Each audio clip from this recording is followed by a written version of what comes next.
Well, I'll come in because Langawaka conflict with this particular, so I'm only here for that small part is to oppose the HRPP application and to argue the opposition.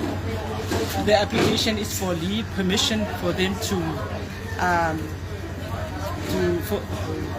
seeking the court to call a witness if approved by arrangement between Loma and Loma and Lupe. They are alleging to be a bribe and corrupt. It's a corrupt arrangement, so we need to attack. So who's the applicant in this case, in this new matter now? The HRPP. Or HRPP. And are you for the applicant? No.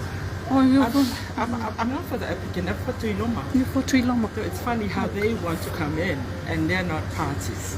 But nothing has been said by these two which incriminate them.